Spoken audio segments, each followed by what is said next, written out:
What's up, banana bunch? Bunch? Bunch?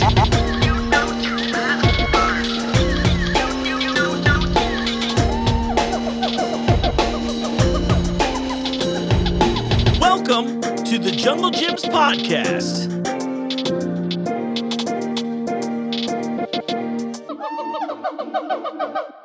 What's up, Banana Bunch? Mark here, host of the Jungle Gyms podcast, and you know what time it is. It's time for another episode of the Jungle Gyms podcast. For those of you listening to the audio-only version, I appreciate your support so much. Thanks for tuning in. And hey, if you're one of those people who wants a little bit more of that jungly action, join me over on YouTube because we're releasing episodes there too. You get a little more action. Like you can see the bottles of wine that I'm talking about today because right before I taped this segment, I ran into Phill, who you've met on the show before, and he showed me a bunch of fun new wines that came in. So these will show up on TikTok too. But I had a couple bottles here from this brand called Medea, wine from the goddess, although it's only one D in goddess on the packaging, so it might be goddess. Can you tell I'm fun on the internet? But I wanted to show off these bottles. They're so ornate. Like this first bottle, I almost don't know really how to describe it. It looks like an ancient, they're both products of Georgia, not the state, for those of you wondering. At least as best as I can tell, right? Yes, no, I had to double check. The fine print was very fine. But this first one here almost has this like ancient, I've got God of War coming up soon here on PlayStation. Gives me God of War vibes. You got like the nice kind of like ornate design to the bottle. There's this fun, it's like a handle, but I'm sure it's not intended to be used this way, but there's a hole in the center of the bottle so you can actually get a better grip on it. Huge fan of that. I really like this other bottle from Medea that came in too, where it's like blue. Again, they all look ancient. It looks like you found these bottles at Pompeii. You're like, oh, cool. Well, the volcano didn't get it all. But they have this beautiful little ornate drawing of a Georgian villa on the back and some people enjoying the wine on front. Haven't got to try the wine yet. We'll save that for TikTok. But, with all this dragon action that's been happening lately in pop culture, I thought it'd be good that I mentioned this one too. Since we had a lot of the dragon fire wine move, it was like probably I think it's still our biggest TikTok yet. But this one's called Yellow Dragon Wine. I have the blackberry one in front of me, but I picked this up because, Lord of the Rings just wrapped its first season. Game of Thrones is happening. Everybody's hot on dragons right now. And after the dragon fire wine thing here, I was like, well, more dragons and more wine. Let's talk about it. And again, I haven't tried this either, but again, sweet little bottle here. We've got this nice kind of bottle stopper lid. There's a gold clasp on it, which I keep trying to figure out if I can open without destroying the wine, as well as this very cute little golden dragon wrapping around the bottle. So this is the kind of fun stuff that you can expect to see here at Jungle Gyms. And this is a great way for me to cleverly segue into reminding you all that on November 12th, the International Wine Festival is coming up. You want to get those tickets. I know I've been mentioning for the last bunch of episodes that I wanted to sell out the connoisseur tickets, which was like fancy talk for VIP. And guess what? Honestly, by the time you watch this video, they might actually have already sold out. But if not, you're at a very, very last chance to get connoisseur level tickets to get some of those delicious food pairings, some of the special wines. I believe you get early access as well. Don't quote me on that last part. Just go over to junglegyms.com. You can find out information there. You can buy your tickets online. I believe you can buy them in the store as well. And if not, well, I'm wrong, and you can just blame it on me later. There's video evidence of me being wrong. Off to a good start. So, speaking of which, this week's episode, let's dive in. We've had Phill, our director of development, on the show a few times here recently, and I thought it'd be fun. We kind of pitched him this idea about, quote, getting filled in. So every time Phill has something fun going on, we've got all this construction, and I almost called it surgery. I guess it is. It's international market surgery. But we have this construction going on, so we thought we might talk about that. I know a little while back we talked about the 10-year anniversary of Eastgate. But Phill also had a really cool thing that he had reached out to some local students, and we brought them in. So actually, you know what? Let's just dive right into that. I'd like you to meet Lex. She's from Miami University, studying all kinds of fun things. And of course, Phill returning to the show. Let's do this. I'm bringing him back. It's time to get filled in. Hi, Phill. How's it going? Welcome back. Thank you. Before we go too far on the Phill updates and all this fun stuff, we've got another guest with us today. Lex, why don't you introduce yourself? Hi, I'm Lex. I go to Miami University, and I am studying interior design. Cool. Awesome. And just a quick note too, what brings you here to the jungle? Why are we sneaking you onto the podcast today? Well, it's kind of a funny story. So I actually met Phill through my business class, and I know you guys touched on the topic about how we were coming up with like innovative ideas for Jungle Gyms. And so I was in that class, and when we came and visited, he mentioned he was like the designer, and I was like, oh my gosh, I'm going for interior design.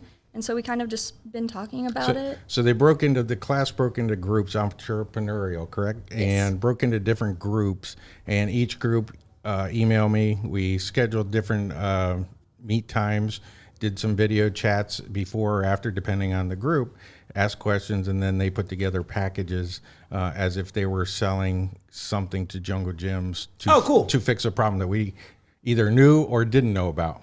I love it. I know. Every year it's cool. A little fresh outside perspective always helps a little bit. I think that's a cool thing. I wonder how many other companies do that. I bet that's not common. I don't know. I'm not really sure, but I know It feels unique about IU's us. coming in next. Oh, cool. So that'll be another Is interesting... this where I tell people they threw me out of college? Yeah. But Sorry, yeah, Mom and Dad. I'm glad you haven't mentioned that recently. Yeah, so Lex, we met, or she stopped me after her group went by and said, hey, one of my stipulations for my class is I have to visit a construction site. And I was like, well, ours is not the right one. Ours is in slow motion right now. We're not ready to go. So I emailed a couple of the friends in the business, and nobody really had anything active that would fit her criteria. So I reached out to my friends at Champlain and Katie and, what was it, Melissa? Michelle. Michelle. Yeah. Go ahead. So they actually directed me over to Heather, who's the interior designer over there. And so we got it set up, and me and my friend went over there. We visited the children's Dayton. Okay. I got And to see so- the pictures. They were cool. Yeah, awesome. It was so cool. Like going there and learning about stuff. I would have never learned about stuff in class. So it was like so weird to see. But I met Heather, and then I also met Liz. And so they took us over there, and the first thing that I noticed was on the front, I want to say they almost look like metal, almost like a metal material. And when you look at it, it looks like a different color blue from like every angle, but it's all one blue. That's really interesting. Yeah, and they call it Dayton's Blue. So that was really cool. That was something that really stood out to me. And then I learned about some of the interior that they're doing. Yeah. So like each floor has like a different like theme and different color. And so It's like our store. Yeah. Right everywhere you go. Yeah, right. yeah. And so apparently a rule that they have is like you can't have the same like theme, I guess. So the themes over there is the first floor is an orange owl. The second was an aqua paper airplane. Okay. The third was a green hawk, and then the fourth was a purple butterfly. But I I like the just purple thought, butterfly. Yeah, me too. yeah, and I just thought that they were all the same symbols. Like I didn't know that they changed them. I've never noticed that. Yeah. So that Now was you're really looking cool to at learn things about. from a whole different perspective. You'll walk through here and be like, oh my gosh, I never saw that. Yeah. Yeah. What do you think the color and animal of this room is? Maybe not an animal, but it could just be a color and noun. We'll go with- yeah. Good grief. Yeah, right.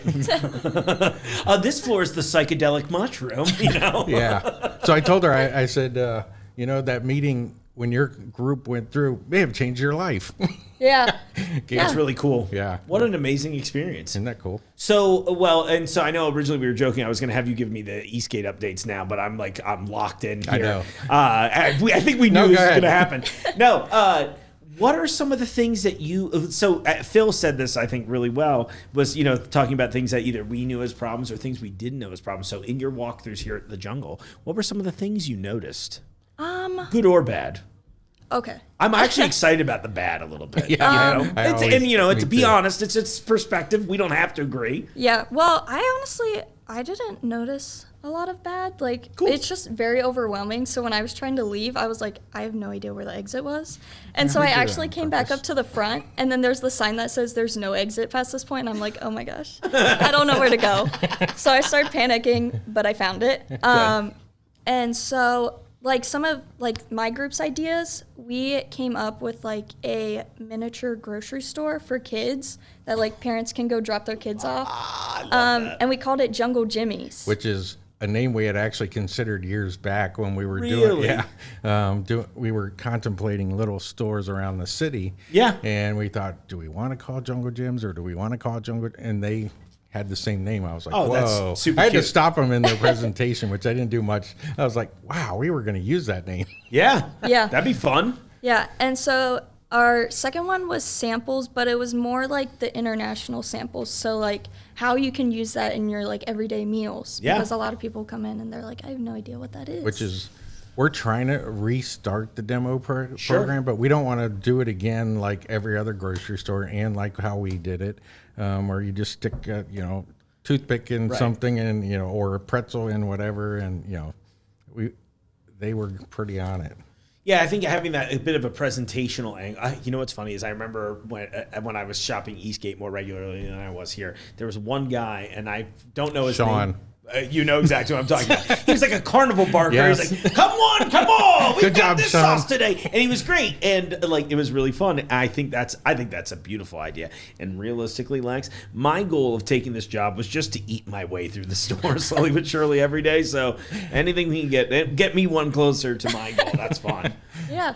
And I think, honestly, with samples, how cool would it be to have, like, a conveyor belt? Like, have them bring it out so it's not just, like, a person. Have you been to any of those restaurants with the conveyor belts out, I like have the not. sushi place? I have seen them, though, and I've also seen people when they put their phones on it, and, like, it just goes around. And some people don't even notice, so it's like you're kind of, like, watching, like, just people interact like normal. Sure. But then you have the people that are, like, staring at it. They're like, what is going on? It's recording. Yeah. I'm on TikTok now, Yes. I mean, that would be a good TikTok for us. I feel like we should have a fake conveyor belt somewhere in here. We'll just do it on the Segway. Yeah, there we go. And the Segway races, I'm just going to keep throwing all these ideas out here on air so that it definitely happens. Segway races. Jungle, you're watching right now. Segway races in the store. I'll wear a helmet, whatever it takes. I got a crash suit. Some of the other groups had ideas. Almost everyone had the same concept, was that we needed an app. A nap? App. Oh, and I'm sorry. I was just like, we need a nap. I was like, that's so weird. Why we need a nap? I mean, sure, but which how we could do. You say no to a nap? Yeah, I agree. Yeah, that's my suggestion. For the longest time, we would ask people, what would you want our app to be? To ask 100 people, get 100 different answers. Sure. But now we're getting to the point where we're narrowing it down, and we're getting closer and closer to, our search bar. I think we're the last store in the country to have a search bar, but the media went crazy, right? Yeah. Because it was such a challenge to find it. Items in the store. It's funny about that. I was a little upset with some of the public's response to it, where they were like, "Oh, it's about time." I know. Well, it was. Thinking, well, sure, but that notwithstanding, we're not like a regular store where it's not. How many products are there in here? Like 200,000, something crazy like that. And they're all different. And they're always moving. Right. Always moving, always changing. And never I think know what it's going to be. Yeah, when you compare that to the corporate stores, by the way, which they might have the search, it never has been correct for me. Never accurate. So that's like the problem was like, yeah, great. Well, I can go on a redacted name site and look this product up. But then I get there and they don't have it and they're hitting me with the, would you like a substitution? No, I wanted this. Right. So what's been really refreshing to me is that ours works and is effective. And I think that maybe that's why people were so excited. It's great now too, because some of the other ideas were childcare, which we have explored in the past. Really? Drop your kid off. But that's a tough one because the child, laws in Ohio with daycare and what have you, is a little bit challenging. And our store is kind of designed for kids. Even if you're an adult, you're looking at it from a kid's perspective. For sure. So they're distracted anyway. So and you always worry about giving the wrong child to the wrong, Of course. a lot of too issues many. So, but that one was kind of, we had explored many, many times. Somebody else brought up the basement, turning it into a big cave, like a person's cave, like they would have at home, a male or female cave kind of concept with a bar and TVs and different rooms. And that was cool too. Yeah, that's really cool. I have a dream for down there. Do you want me to tell it here? Or do you want me to tell? Yeah, I'll tell you. Go ahead. Okay, so my dream, I even did art of this. This is how strongly I felt about this idea. I want it to be like an Asian night market, like a street food market, with just like a couple, I've been watching vendors. a lot of those on YouTube. That's almost all I watch on TV now. And so I went. I know and my made name. When we get off the show, I'm gonna send you the little drawings I did. I'm like, this is what I think it could look like. That'd be cool. And I kept thinking, I was like, this would be amazing. And you know what's crazy is Phil, I've been sitting on this for like a month or two, probably maybe longer than that. And the Blink Festival is doing a one-off version of it, and I'm like, did they steal my art? And I know that's not real. That's crazy. But like, yeah, but I was like, oh, it was one of those moments where I was like, I think I'm close to an idea. Breaking news, we're adding on to the back of the building, but we already have a drawing for what he just described going on as the Even second better. phase. Sweet. So perfect. In that case, I'll still send you my artwork just in case you need any I would visual love inspiration. that. By the way, I think it looks really cool. Yeah. I I really obviously am biased. very intrigued by that because Yeah. it's not going to be in this phase, but the next phase we're trying to work that out so we can sell it. So Oh, that'd be amazing. Yeah, it'd be so cool. Lex is going to walk through after this, and she's going to have a whole different perspective now of our store from the interior design. Maybe this is a good time for this since you're in this room, and I'd argue this is definitely one of the crazier installations in here. Yeah, it was definitely like what caught my eye when I walked through the door. Like I was looking at it, I was like, is that just like a random room? Like I had no idea that you guys did podcasts. That's awesome. And then It is. Phill mentioned, he was like, oh yeah, like we do a podcast, whatever. Her And I eyes was lit like, up. Yeah, and I was like, is that the room up front? And he was like, yeah, exactly. And I was like, it caught my eye.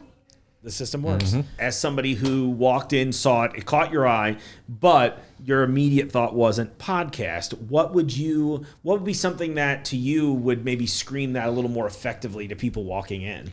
Besides me being in the booth doing something live, right? Yeah, I don't know. I mean, I didn't really take a full look, so I didn't even notice the microphones. Yeah. I just saw the wall. And then that was basically it. And I was like, do they do like, I thought you guys did a show in here. I was like, maybe that's what they do, but I was like, or it's just storage or decoration. I have no idea. Because you never know what to expect. You never here. know what to hear. Yeah, exactly. I always tell the story about how my friends didn't think the cooking school was real and they just thought it was a fake door Jungle put in. And I was like, well, that does seem like something he would do. It is a real cooking school. It's the one of the oldest in Ohio, Right. you know, and it's great. So Yeah, that's that's very been going cool. on for a long time. It's crazy to think about, isn't it? Yeah, my oldest daughter was like 8 or something when we started that. Really? Jeez, yeah, she's Oh, man. 32. Yeah, time has passed. Holy smoke. I'm like, hold it together, Phil. We can't show either of our ages. I haven't aged at all. Yeah. No. Oh, yeah, right. We just did the 10-year anniversary at Eastgate, right? Yeah. We had the employee appreciation party, and I'm looking at the pictures of me. I'm like, whoa. I didn't have facial hair. Yeah, I saw a couple at one point. I was like, is that Phil? And then right as I was like having that thought, I think it was Lucky came up. He goes, oh, look, it's Phil. And I was like, oh, cool. Sweet. And it was Phil. My brain still got it. Well, maybe we should touch on that a little bit. I know we talked previously about the 10-year and like kind of the buildup of it. Yeah, but, that was That cool. event we did this weekend was crazy. Yeah, fireworks, touch the truck, Crossroads did their thing. Yeah. The tenants had a lot going on the front. RJ Cinema had a live band, and they had a lot going on out there. And they've got the ice skating rink coming soon. So I know I threatened to go over last year, and then after Halloween I never made it over to. Yeah. I went over there for one event, and then I never made it back. I'm trying to make a concerted it's effort really to make, cool out there. Yeah, I'm trying to make a concerted effort to go to Eastgate more frequently, just because. Me You know, I mean, the studio's here, obviously, but at the same time, like it is part of. We should build family. one over there. I would love that, Phil. Or at least, you know what? Worst case, I'm like, just put me a little corner in the Right. JXC. You know? No, there's got to be somewhere better. Okay, I'm in then. Yeah. I'm looking at, listen, Phil, the type thinking. of person I am, I'm like, how can I fit into the established Whoa. norm without making too big of a splash? But Hmm. what I like about here is that when I do that, you guys are like, no, let's do it crazy. And I'm like, that's secretly what I wanted. Maybe it's at the front entrance over there as well. Oh my gosh, can you even imagine? Redo the Airstream trailer and I'll broadcast Oh, that. yeah, you match. Can you yeah, exactly. We could bring one out of the back room when you do an event. We could do it on a hand jack and bring it out there. That would be cool. A Yeah. little stand up high. Yeah, that'd be super cool. Whoa. See? I like got this. a vision in my head, but yeah, that'll probably be in January. Okay? That's fine. We've got time. In the meantime, John I'll will be bring gone. mobile We'll stuff. build it. We'll build it and it'll come back. What's this? Mark Nate in the office. Yeah. Okay. Jungle, we're doing an interview in like 5 minutes. Sit down. Ready to go. You really would match. Wow. Isn't that funny? Yeah. Well, I will never forget when we first did. I did like a really simple mock-up. It was like a picture of me sitting in a microphone, like doing the podcast pose. And then it was like, at first, I wanted to do something kind of like psychedelic-y. And by the way, a testament to all of you.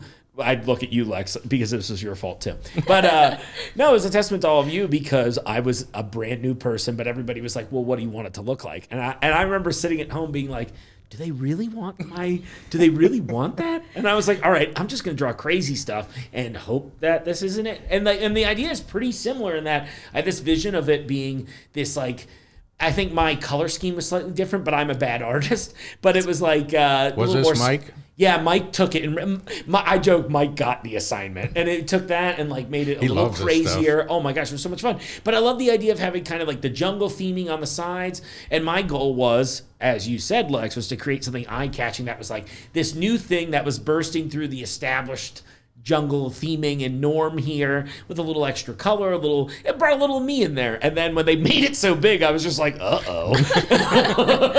But even funnier, I've got a guitar hanging over there on the wall. I bought that guitar, and we were in progress. And about 3 or 4 days after I got the guitar, Zach sends me the mock-up. He goes, hey, Mark, I've got a mock-up from Mike of the art on the wall. Do you want to see it? I was like, well, of course. He sends it, and I'm like holding the guitar in my living room. I'm like, dude, you're not going to believe this. I just bought a guitar that accidentally matches. Like, it was just random because the colors I was drawing was like purple. Like, it was like spacey, Anyway, sorry, this show's not about me. But why not? Anyway. It was cool. That whole thing. It's been this is just, I bring think she's in this almost at that same point. I don't know you that well, but you, I think, had originally mentioned you were looking residential, right? Yeah. But this may have... cool. Yeah. But this might give you the switch, huh?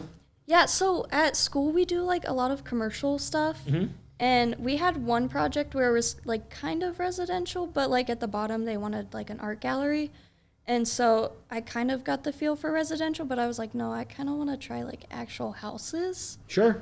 But at school, like I'm starting, like we're doing a hotel right now. Yep. So I'm like, this might be what I want to do. This is kind of fun. Yeah.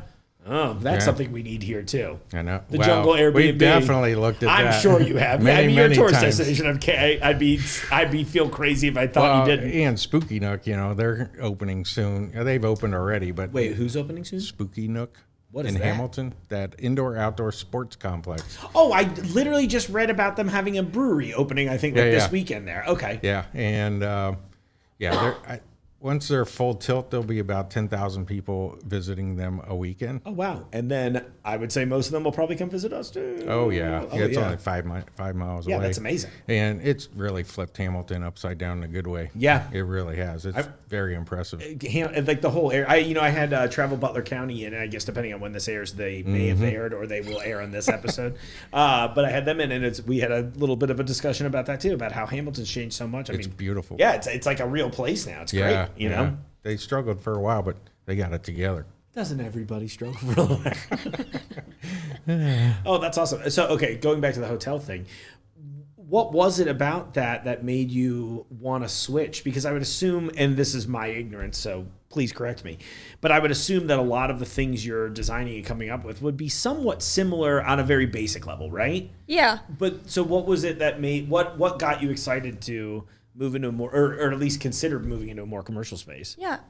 So usually with our projects, we spend like 6 weeks on them, but this year we have like one project the whole semester. Oh, okay. So I feel like it might also be that I get to like actually spend time with it and like look into it. Sure. But I don't know, like, cause I feel like a hotel's like kind of close to like the residential feel. Yeah. So I guess I kind of want to make my hotel feel like that, like have that residential feel, so it's not just like, oh, I'm in a hotel. It has those long, scary hallways. Yeah, the back rooms. Yes. Yeah. And so I was like, maybe that's what I need to start looking into. So. That's really cool. Yeah. I think it was probably Children's Hospital that inspired a lot of that as well. Oh, I can't imagine. And starting to see see commercial differently. Yeah.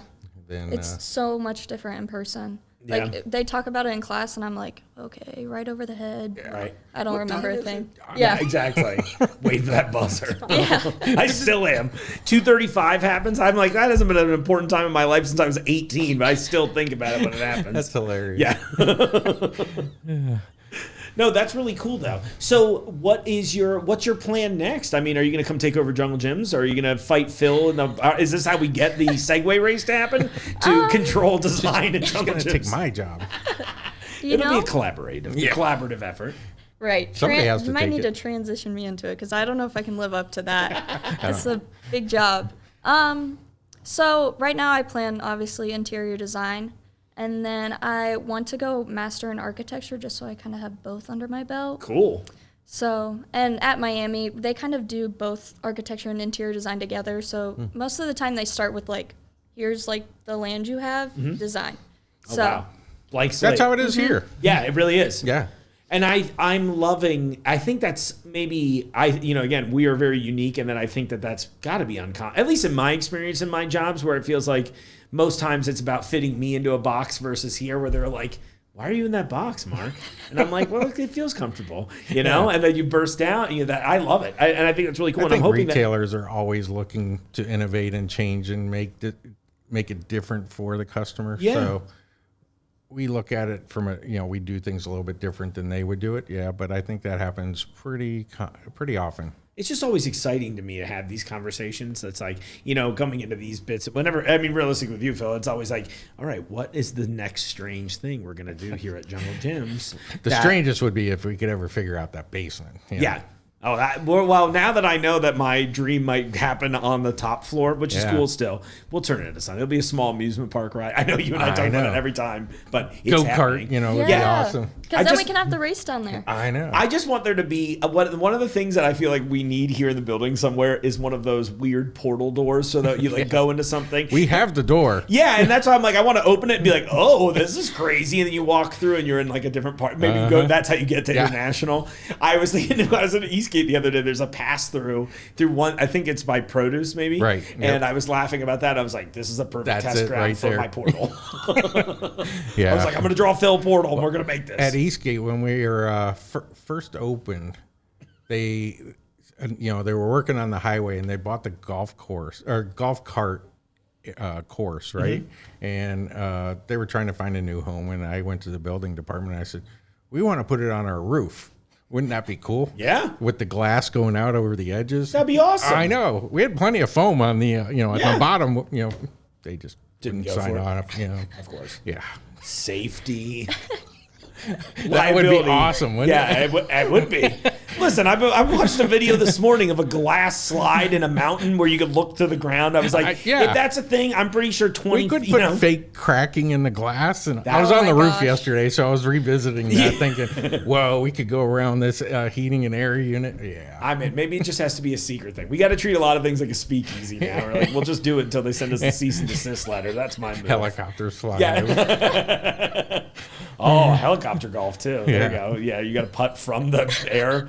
Oh my gosh, they shouldn't let us in a room together. This is a terrible idea. Oh my gosh. I will shout this both out to both of you. Thank you both for bringing. I thank Phil every time for this. I don't have a lot of guests that bring notes, so thank you for also bringing notes, Lex. You've really ranked up there pretty high. Phil's probably got to be number one. I'll give you at least silver medal spot. So I'll take it. You're still on the podium, but cool. Well, Phill, thank you as always for telling us fun stuff about the store. Yeah, fill us in. I think this is a segment. We should do that. I know we all talked about that, but we'll make that a thing, and we'll get you a little fun segue segment. That'll be good. The segue segment. That's probably a whole other bit now. All right, remember that, everyone. And Lex, thank you so much for joining us. And if you ever have any fun ideas or content or suggestions, or if you just want to come back to the show and scream out whatever thoughts you have into a microphone, you are always welcome back, too. Perfect. Thank you. Yeah, you're welcome. I wish you the best of luck in the future, too. Thank you. Bright young minds leading today. Waking us up. Giving us new ideas. I love that. Shaking the dust off. Yeah. I don't have dust on me. Anyway. Lex, you did a great job. Thanks so much for coming on the show. Looking forward to seeing what other fun new ideas you have for Jungle Gyms. And of course, Phill, great job as always. Thanks for coming in and filling us in. Now, coming up next, I thought it would be fun. You know me. There's a bit of a human interest angle to this all the time. And a little while back, the gentleman coming up next, a filmmaker named Terry Lukemire, as well as Terrence Huff. Terry, however, had been planning a screening at our cinema over at the Eastgate location. So this was all part of my Eastgate coverage that I've been working on this year. And once I remembered that it was a VIP event that wasn't available to the public, I was like, all right, we got a little breathing time. Let's move it. I like, introducing you all to my thought process on the show all the time so you know why things go the way they are. And I try to kind of fan that out. So with the student angle and all this fun stuff, I thought it'd be fun to come on and talk about Terry. Terry's an accomplished director and editor here in town. He's worked in like big budget movies. He'll tell you about those. Probably one of his most famous local ones that you'll know about is How We Lookin', which was a documentary on Marty Brennaman, starring Marty Brennaman. Great experience. But Terry's awesome, and I always love to foster that kind of creativity. I thought it would be fun that, since he was doing an event at a Jungle Gyms, it made a bunch of sense. So anyway, meet Terry and Terrence, the Tears. Let's tear through this bit. We are the Double T production. Teeing off? No, I'm an East Sider, and he lives up here. I'm from the newly revamped Hamilton. Ah, yes. Well, I was going to say, I saw the River's Edge shirt, too, so I was like, Yes. oh, do you actually have something to do with that? I volunteered there since the very beginning, and I've actually worked for the city for a couple of years, but now I'm just back to volunteer because I'm, working on these other projects. That's awesome. But I love River's Edge, free concert series, and now we got all these nice new restaurants up in Hamilton. We're killing it. Yeah, so I would really invite everybody to come up and try us out. That's awesome. Well, I guess let's do this. Let's do actual introductions, better than my poor one. So, Terry, why don't you kick this off while I hold the How We Lookin' poster at the camera? Yeah, so I'm a filmmaker, mostly an editor forever, 29 years in Cincinnati, work corporate commercial work and everything, and try to knock out a film every, I don't know. I've been on a roll lately. You really have been on a roll lately. As someone who's gotten a lot of his work by knowing you, thank you. Well, you're one of my favorite actors. You're very, very big time in demand. So I'm thankful that I get you on my projects. all jokes aside, I really do appreciate it. It means a lot. Yeah. So I try to tell Cincinnati stories a lot of time, trying to expand out. I'm absolutely horrible at raising money, as I bitched to you about before. For sure. But you got to keep going. If you're creative, you got to find your outlet and do your thing. You're a lot tougher than I am in that space too, with the raising money thing, where it's hard for all creators. I'll just talk right into the mark camera. It's very hard for all of us. Imagine me on my soapbox. Money comes very infrequently in the creative space, so be kind to your creators and support us when you can. But I know that I'm almost too afraid to ask for it. So usually that's why 90% of the stuff I do, I'm just like, okay, I'll just learn how to do it and I'll do it myself kind of thing. Yeah, it was nice having a producer for years that would actually go out and try to do that stuff. So we had some successes, which is great. Probably the biggest thing, we did a Pete Rose documentary about his playing career. Called 4192, The Crowning of the Hit King, back in 2010. And that's led to a couple other nice things. Oh, yeah. And then, like I said, I mostly make my living editing. And I've been able to do some films that had Val Kilmer, Young Rames, James Franco, probably directly result from knowing this cat. So, cutting narrative is a passion. And the more I direct them, I just feel like somebody give me $1 million. I'm ready to go. Let's do it. Exactly. Yeah, I'm like, I'll keep asking for $1 million and I'll accept something underneath it probably, and we'll figure it out. Just let me hit that sweet, sweet tax incentive number. What is it, 300 grand? Yeah, 30%. Yeah, I'm into it. We'll figure it out. That's good. I believe in it. All right, everybody. I'll put a GoFundMe Let's link do a at the GoFundMe. bottom. Well, Terrence, how about you do the same too? Tell us who you are. Well, I am a documentary filmmaker from Hamilton, Ohio. I tend to lean towards civil rights documentaries. My last one was, excuse me, yes, please. My last documentary film was called Breakfast in Collinsville and actually went viral. It was based on a traffic stop that I endured in Illinois. And we actually investigated the officer who had pulled us over illegally and found out a whole bunch of dirt on this guy. Oh, wow. And decided to throw it out on the internet in the form of film. And when we did that, the news started coming, lawyers started coming, and I said, well, I don't know if I want to get involved with this, and I got on E-Bombs World. I don't know if you're familiar with that. Yeah, huge fan. There just happened to be a lawyer that somebody had freebooted my movie and put it over there, and I was going to be angry, but I saw a lawyer on E-Bombs World talking about different cases where he'd had that with other people, and I said, that's my guy. If I'm going to get a lawyer, that's my guy. Sure. So I got him unsolicited. But anyway, long story short, we went to all the way up to the Federal Seventh Circuit Court of Appeals in Chicago, and we ended up creating new federal law extending the Fourth Amendment called Huff v. Reichert. So now I get to kind of lecture at universities sometimes and make other movies. That's so cool. Wow, you guys had such a cool life. It's funny because I really feel, I know we've only really recently met, and I've known you for a little while, Terry, but not Like, I feel like it's really in the last year or two that we've really gotten to know each other. But wow, what cool lives. Every time I think I was doing something right in the film industry, I meet people like you, and I'm just like, oh, I am not caught up yet. So truly, thank you for like being such an inspiration, because it's like, we need that, right? You know what I mean? We I need to see the appreciate that. successes and the wins and great. You're a young man still. Yes. You've got time. Allegedly, honestly. I just have really good genetics. I'm not as young as I appear, which is really my secret. All right. I just feel like, what's the point of being in this business if you're not going to find these creative outlets, right? Sure. And so if you're fortunate enough, which I feel like being in Cincinnati, I'll tell people that, I'm in this video business a lot. They're like, oh, you get a lot of work. You should go out to LA and all this. I'm like, well, we have so many Fortune 500 companies. So I'm able to balance that. Yeah. And I think I've done pretty well with that. Absolutely. Yeah, because doing client commercial work all the time can be, a little bit draining, as you know. Sure. So you have to find the fun. Fit in this box. Do this box exactly Yeah, the way I need it. Yeah, it's thrilling. But I mean, I say it, and I don't mean it shitty, but it is actually usually fun work. It's nice, and I always try to tell myself in those moments, I'm like, I'm doing the thing that everybody I graduated wishes they were doing right now, kind of a thing. So it's really hard to be mad. Just make the logo bigger, man. Just make the logo bigger. Right. Make the logo bigger. It's a good training ground. That is funny because you have to work under strict deadlines, and of course, with when I started editing, it was always at edit bays where people would sit behind you. I've had 17 people sitting, clipboards making notes. Working in my head. Exactly. So, like you said, it's all logo related. Once you get past that, then the stress and the pressure has really kind of gone away. Now you're just worrying about the creative, and because the other stuff you're prepared, you're ready to do your thing. So one of the things that happened for me when I did my first short was that I wanted to do this my whole life. But we moved to Cincinnati while I was like old enough to know better, but young enough to not have any control over where we moved, right? And I had this like creative passion and goal, and I had a lot of people that were always like, this is not going to happen for you here. You should move to another market and all this kind of stuff. And, don't get me wrong. I spent a lot of years trying to figure out how to make enough money to do that. And then that never really panned out. So I was like, okay, well, I'll figure it out here. But I had been doing all this commercial video stuff. And I just remember where I had this like epiphany. And I'll tell you guys what caused the epiphany off air. That's good.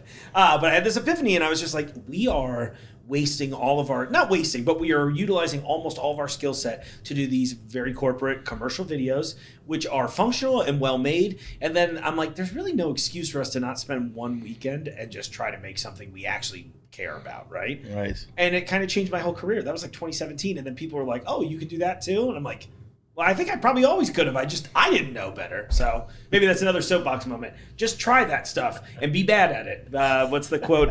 Sucking at something is the first step to being sort of good at something. So, right. It's so cool. Well, I don't want to bury the lead because I got to meet Marty. It was like one of my first things I did. I remember watching that podcast. Yeah, that was cool. And what a great guy. So talk to me a little bit about how this all came together. How we looking? Yeah, so I started my illustrious baseball career in 1974. So it was, as a kid, I only knew Marty and Joe. Sure. So I grew up idolizing a guy. I wanted to go into sports broadcasting, actually. Yeah. Went to Ohio State, changing majors, of course. But I always had my eye on doing that kind of thing. Him and Gary Burbank, because Gary with the comedy show and stuff. So it was great, growing up in Cincinnati with those kind of legends, right? So when the Pete thing came around, and we did that because of the 25th anniversary of him passing Ty Cobb, Marty was more than happy to. He's like, yep, come on down, do the thing. So I got to meet him. I hadn't really met him before then. And that was great experience. So it came around, and our mutual buddy, Josh Sneed, said, hey, Marty's going to retire. I said, yep, he deserves a film. Let's do it. Let's get it together and make it happen. So, of course, Marty's very humble, believe it or not. I mean, a lot of people, will say, yeah, he tells it like it is, he does and everything, but he's such a great guy. Yeah. And he was like, you guys don't want to do one about me. Nobody's going to watch that stuff. I'm like, that's what I mean. Yeah, no, but I love that. I totally got that same vibe out of him, too. Yeah. And it was a very short meeting, but just a sweet guy. He's so funny, too, because he wants to talk, more about, he loves, for example, Yellowstone is his favorite show. So he'll concentrate on that. And That's then cool, though. I just got to play in the Marty Classic golf outing, and the first thing he came up, he was asking the current thing that Huff and I are working on is this docuseries about marijuana smuggling. And he's just like, I can't wait to watch that. So he's very supportive of that stuff. Yeah. It's not really about him or anything like that. That's just a great really cool. guy. So we got that in the can, and and very proud of it.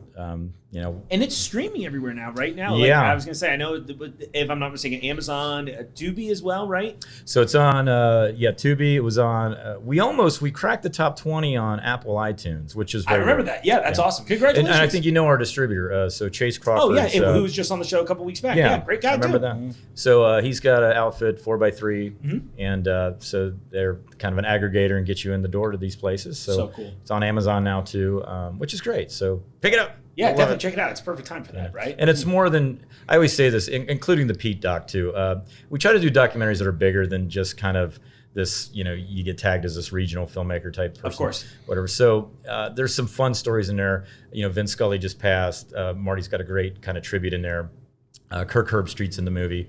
You know, he talks a bit about broadcasting and all those things. that's and really cool. Nick Lachey's in there, Yeah. and we love Nick. So, it's I try to make him, you know, edutaining, I guess, educational and entertainment. So there's I always say that you'll cry and you'll laugh too. Marty's very funny, and I think you do a great job in this end, and I think you do it also in the narrative stuff that I've worked on with you. But I think you do a really great job of capturing the genuine moments. And I know we were talking off air where we're like, I think audiences in general are just craving something authentic and real, and that's real. Is like having here's like a little heater right here, a little joke, and then you're like, but then here's actually something a little serious too, where it keeps you from being vanilla. It's actually something you want to watch. Yeah, I try to, it's an in the moment thing. I kind of have a little bit of a Zen type thing that I try to live my life through, and I want that to come through in that. It's like, this was real on camera. Well, whether it's true. It's true, at least to the person As saying we've it. learned through our marijuana smuggling interviews, a lot of things can be fictitious, but at least it's real according to that moment. Yeah. And that's what you try to capture. Well, before I do want to talk about the docuseries because I'm very personally interested in it, and I think everybody should be. But I want to talk about your screening that's coming up too. So, how did that all come together in the first place? And tell me a little bit about the movie. Yeah, so you've met Doug Spack, who I've known for years through advertising and stuff, and he had the same passion. Great writer. And you were part of our With This Ring winter film, which was also great. Great role. I love casting you because you. You're funny, of course, but again, like you just said, you're real, and there's a humanistic side that comes across, relatability. Sure, thank and, you. I really appreciate and really hysterically funny. Like looking at casting directors. Well, Doug and I had talked about, we wanted to, we have a few scripts in the can, and he's like, well, which one do you want to do? Can we go after funding, blah, blah, blah. And I'm like, at this point, whichever one gets funded first, let's just do it. Yeah. And he found, he wrote this great story based on a real life thing where somebody that he knew was a young dancer who got cancer and lost a leg from it. And they thought that their dream of dancing was over. Wow. And so this story is really, based in a lot of that. Yeah. And then one of his friends who ended up funding the short was real passionate. His daughter was a story consultant. She's a dancer in New York. And I was like, yeah, this is cool. This is a drama. It's something that I haven't really directed before. And, let's see where we land. And I'm very happy with the way it turned out. We had a great crew. Doug wrote a great script, of course. The most awesome producer, Michelle Schneider, who I have to give a shout out to. And just this young cast, when you see the lead, and Daya Hopkins just crushed it.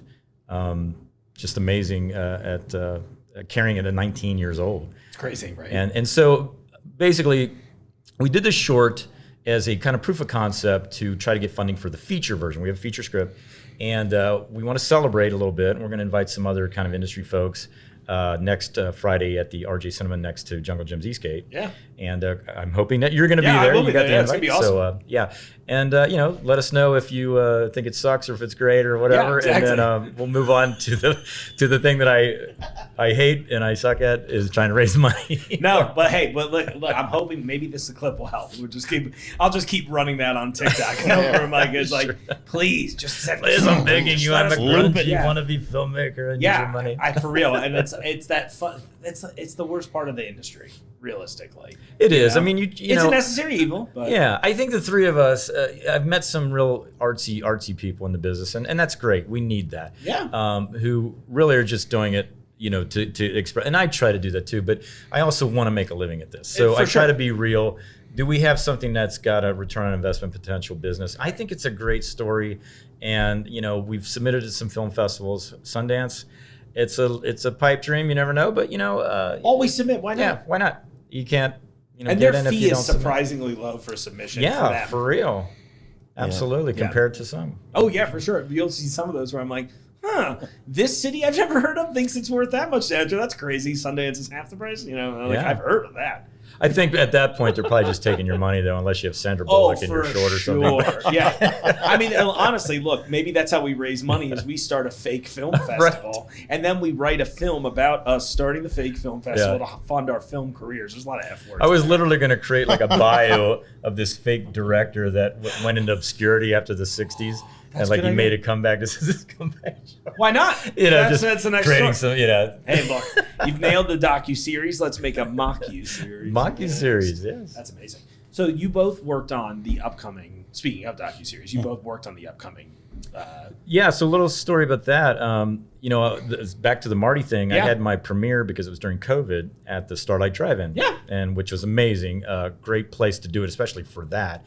Great turnout, and I had a couple sponsors, and our lead sponsor ended up asking me, do I do other movies? And he had this book called Smuggler's Ghost, and I said, I'm down, let me read it. It was great, gave it to him. He said, yep, liked it. Now we got to go find out if this guy's alive. Huff approval. Definitely got the Huff stamp of approval. Yeah. Right up my alley. Well, it is. That's a bonus too. He's a fine producer, of course, but then when it's a subject matter that's near and dear to his I start pouring my own money into it. Like, I'm going, man. Yeah. There's samples on this shoot. But I'm guessing he was alive. So he was alive, and he went down, did kind of a pre-interview to talk shop, if you will. So they didn't think I was a square or something.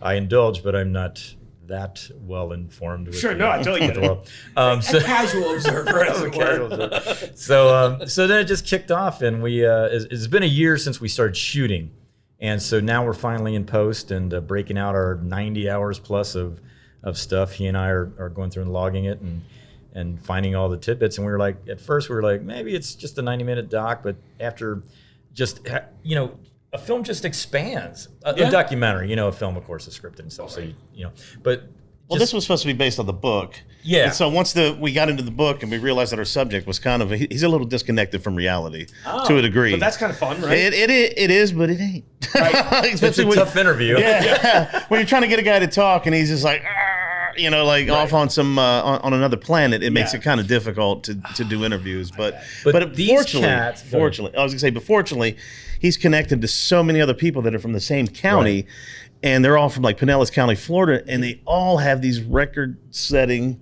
marijuana busts, which are some are even connected to an FBI cover-up.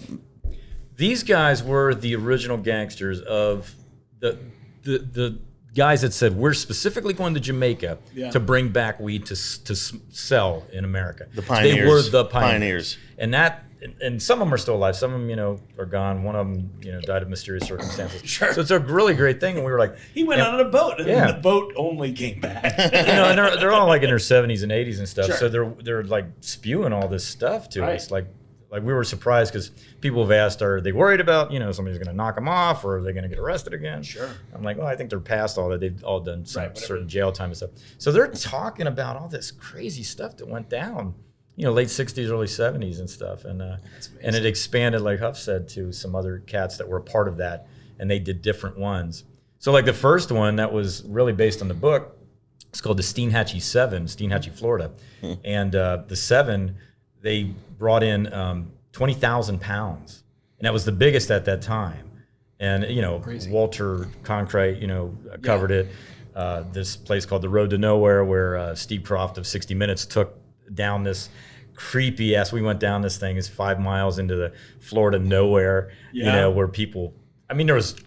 Shotgun shells and bullets all over. We're like, a couple alligators meat down there. The townspeople freaked us out too, because they were kind of laughing at us with a smirk, like, "Yeah, you guys don't want to go down there." And they were like, "Well, we got to need to shoot it for the." I wouldn't go down. I wouldn't even go down there in a day. Well, the whole idea about that area, it's in Dixie County, Florida, and what is well known is that a lot of the establishment was in on smuggling. So this road to nowhere, which is like 7 miles long, goes straight into the swamp, literally into the middle of nowhere. They call it the Road to Nowhere, and it was built with county funds. And the police officers and sheriffs of that area that weren't on the take, they paid to have under surveillance. Wow, that's so cool. Oh my God, I can't wait to watch this, guys. Yeah, we have a couple really more cool. interviews that we need to do, including some really he was an ex-CIA mercenary and stuff. Like he used to screw with the smugglers. Like he blew up their boat and tried to extort them, and he's still alive. He burned a guy's house down. Yeah. And then he Now that's a scary guy. planted a bomb. Yeah, for sure. Now he's up there. He's probably 80 something, whatever. But we're trying to get him on camera. I don't know, man. Crazy doesn't know any age limit. is- You know what I mean? that's true. Yeah. Because he was pretty upset when I contacted him out of the blue. He told me to F off. Oh wow, that's it. Can you He's like, all those guys are lying about me, and You're like, oh, come tell your story then. exactly. Come clear the We're air. not taking Yeah. sides. Yeah, we not just at find all. the whole thing fascinating, sure. documenting it. Yeah, of course. Yeah. We're trying to take an unbiased view of this story. Absolutely. Oh, I'm excited about that. Yeah, so it grew to what we hope is like a 3-episode docuseries. Maybe 'cause more. That's kind of what's in now. Yeah. Cool. yeah. Well, I can't wait to see that. Look, you guys have some cool stuff. And as we get near to what I would consider wrapping up here, I got to also drop a little lead that, Huff, you'll be back with me at some point because you and I have been talking about this for a while. Oh, yeah. You want to just drop a quick teaser on Dat Sauce for me? Man, if you guys could get down here to Jungle Gyms, Thank you. they have pretty much an excellent selection of just about anything that you could ever imagine. But the hot sauce department here and Eastgate they actually feature my friend's hot sauce called Dat Sauce, DAT sauce, and they also have a ketchup. Ooh. And it tends to be my favorite because it's all natural. There's no gluten and no high fructose corn syrup. No corn. No Take it corn out. syrup at all.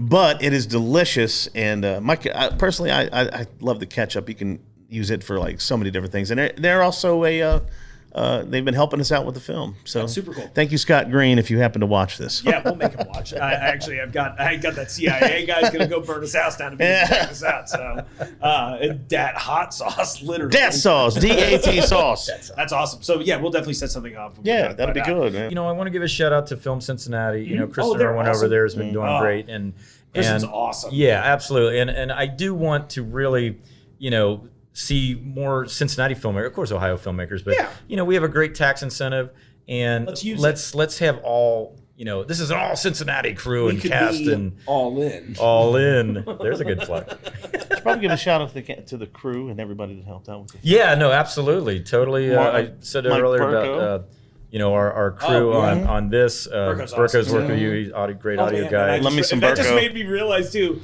Burko, sorry about that. I've been meaning to meet him for bourbon for since we finished with this ring.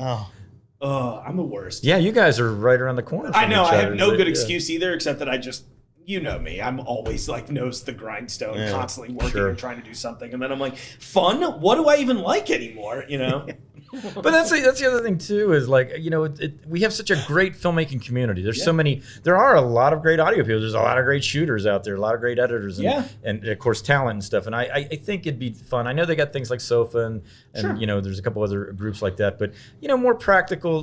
Let's all network and get together more and make some stuff. And hit me up anytime. I'm always willing to collaborate on something. I love that. That's really cool. Well, thanks for joining me today. Absolutely. Thanks for having me I'll on. see you on Friday. I'll drink to that. Yeah, seriously, me too.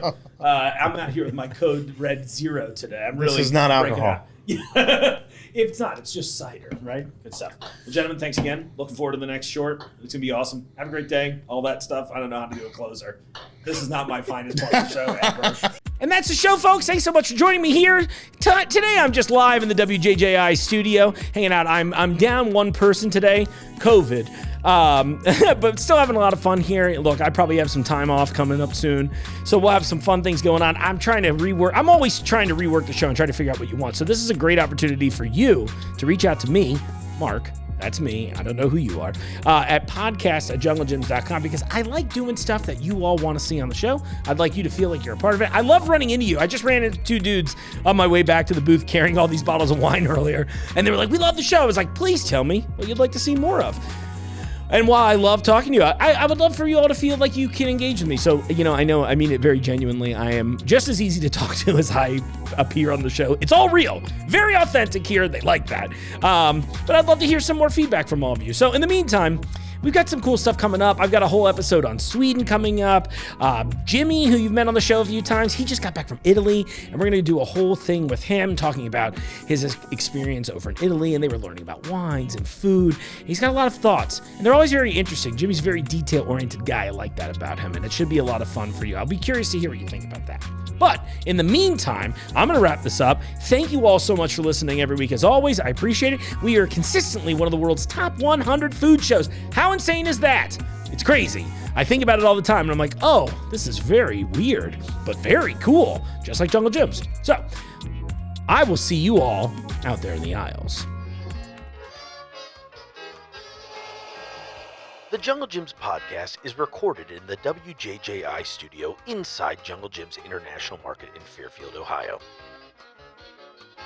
The Jungle Jim's podcast is produced and hosted by Mark Borison.